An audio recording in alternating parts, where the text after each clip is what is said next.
Okay, Assalamualaikum warahmatullahi wabarakatuh. My name is Muhammad Ahyar. I'm from class C, English Literature. Now I'm going to read my summary about chapter 6, Structuralisms and Post-structuralisms. Okay.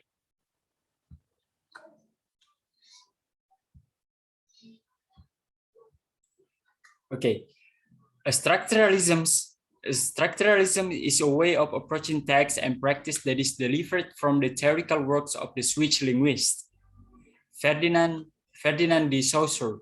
Or structuralism is the theoretical approach that identifies patterns in social arrangement, while post-structuralism builds on an insight of structuralism.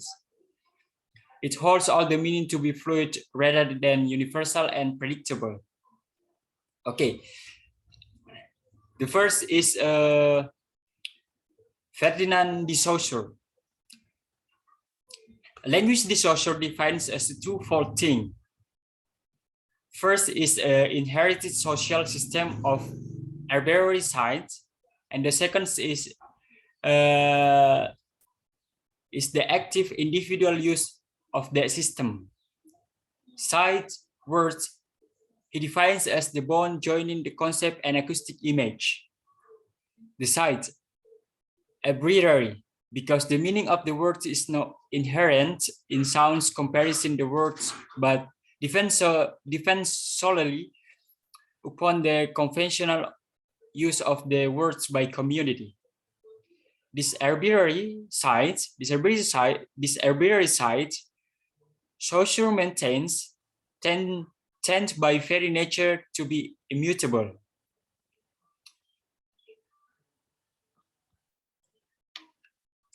That is not a subject to change. There is a completing correspondence between concept and acoustic image. The one will always call for to other. Furthermore, since linguistics ties the bond between concept and image is arbitrary or conventional, there can be no logical or necessary conclusion to change the word.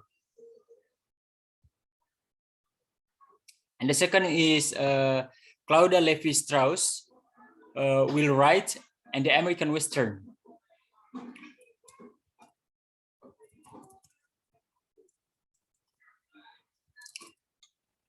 Structuralism is an approach used to analyze culture.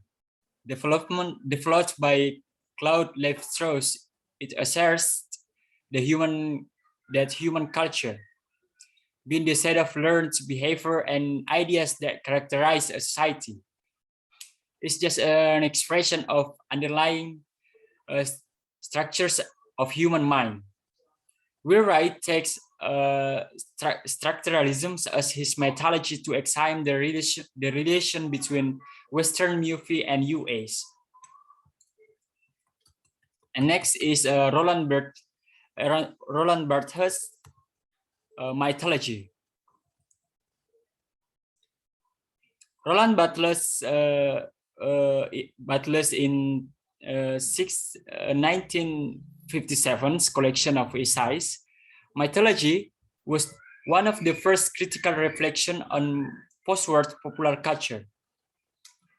Barthes' concise analysis of contemporary French culture and accompanying theoretical essays had a profound influence on a variety of fields, including design studies.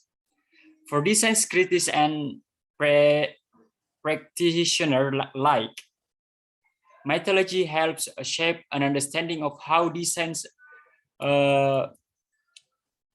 artifacts operate in a mass consumer culture, less a functional object and more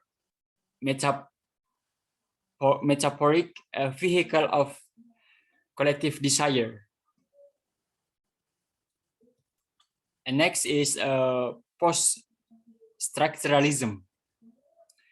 Post-structuralism rejects the idea of the underlying structure upon which meaning can rest out can rest, research, and guaranteed. Meaning is always a process. The theorists of post-culturalism suggest that the situation is more complex than this. Signifiers do not produce signifiers. They produce more signifiers. Only the reader can bring a temporary unit to a text. Next is Jacques Derrida. Jacques Derrida. According to Jacques Derrida, post-culturalism is virtually synonymous with the book of Jacques Derrida. The science, as we had noted already, for the source made meaningful by its location in a system of difference, Derrida adds to this notion that meaning is also always different, never fully present, always both absent and present. Derrida in 1973 has invented a new word to describe the divided nature of the site. Difference, meaning both to differ and to differ.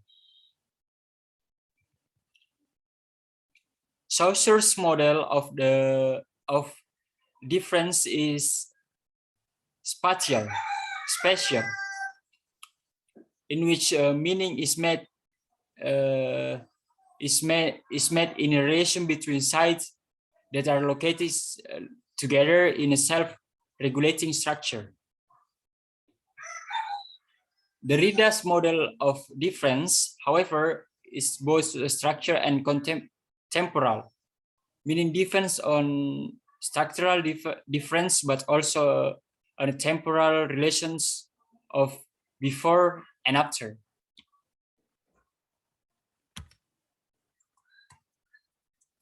Next is discourse and power, Michael Foucault. One of the primary concerns of Michael Foucault is the relationship between knowledge and power, and how this relationship operates within this discourse and discursive formation. Foucault's concept of discourse is similar to Althusser's idea of the problematic, that is, both are organized and organizing bodies of the knowledge with rules and regulation that govern particular practice or way of speaking, or ways of speaking, thinking, and acting. Next is the panoptic machine. The panoptician is a type of prison building designed by Jeremy Bentham in 1787. At the center of the building is a tower that allows the governor to observe all the prisoners in the surrounding halls without the prisoner knowing whether or not they are in fact being observed. According to Bentham, the panoption is a new mode of obtaining power of mind over mind. In a quantity it's hard so without examples, and that's to agree equally without examples. Bentham in 1995. As a conclusion to this summary, is structuralism's attempts to reach objectivity, while post-structuralism denies the possibility.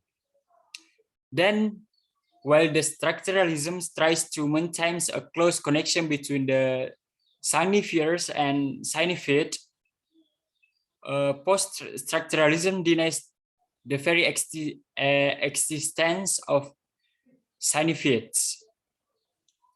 Okay, I think that's all from my summary about chapter 6, structuralisms and post-structuralisms. Thank you very much. Wassalamualaikum warahmatullahi wabarakatuh.